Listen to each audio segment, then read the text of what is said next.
Les périphériques. Bonjour à tous. Bonjour Compile. Bonjour Cyril, si tu peux m'aider, j'ai un problème au niveau du bus PCI. Encore? Ben oui, tu n'as rien fait pour me réparer. D'accord, mais avant tout on va parler un peu des périphériques. Tu te souviens de ce qu'on avait dit la dernière fois? Oui, un ordi, c'est de la RAM, de la ROM, un CPU et des jolies oreilles. Le reste, c'est que des périphériques.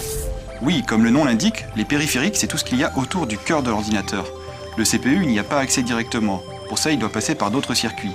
On a souvent l'impression que certains périphériques sont indispensables, mais ce n'est pas le cas. Quand même, un clavier et un écran, c'est le minimum. Tu sais, il y a plein d'ordinateurs qui n'ont ni clavier ni écran, comme les serveurs internet ou même les machines à laver. Toi aussi, fais un geste pour eux. Car oui, un lave-linge sans clavier, c'est un peu comme un enfant sans Noël. On peut diviser les périphériques en plusieurs classes. Les premiers sont les périphériques d'entrée-sortie. Là-dedans, on trouve pêle-mêle les claviers, les souris, les écrans, les imprimantes. En gros, tout ce qui permet de t'interfacer avec les êtres humains. Si je te suis, en somme, le périphérique d'entrée-sortie de la machine à laver, c'est un peu le bouton qui permet de sélectionner le type de lavage. Oui, c'est ça.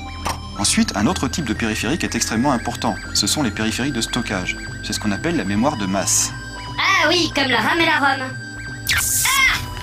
Pas du tout. Tu fais l'erreur typique des noobs. Il y a une très grande différence. Qu'est-ce que c'est que la mémoire de masse? Je sais pas, la mémoire qui pèse lourd. Premier point, c'est une mémoire dont le contenu est modifiable. Ensuite, les données ne sont pas perdues lorsqu'il n'y a plus d'alimentation. Ah ben c'est super pratique. Pourquoi on n'utilise pas ça à la place de la RAM qui s'efface à chaque fois que tu m'éteins? Ce n'est pas possible pour deux raisons. Premier point, l'accès aux informations est extrêmement lent. Et quand je dis lent, c'est entre 1000 ou 1 milliard de fois plus lent que l'accès à la RAM. Ah ouais, c'est pas pratique. Et oui, et petit 2, le CPU ne peut pas exécuter de programme à partir de cette mémoire, car ce sont des périphériques. Le CPU n'a pas accès directement à ces informations. Ah d'accord, c'est pour ça que je suis obligé de charger dans ma RAM ton jeu vidéo à chaque fois que tu veux y jouer.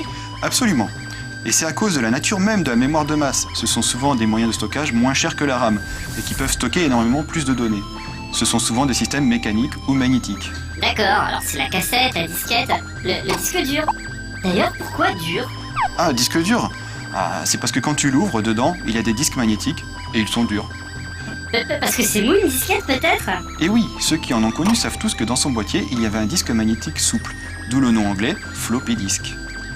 Ah, ça en jette quand même comme mot, floppy disk. Non mais floppy disk quoi, ça a quand même plus de gueule que flash memory. Mais d'ailleurs, la mémoire flash, c'est pas du tout mécanique, donc c'est de la RAM alors? Non, pas du tout, mais là ça devient compliqué. On verra ça une autre fois. Les données ont été traitées, sauvegarde en cours.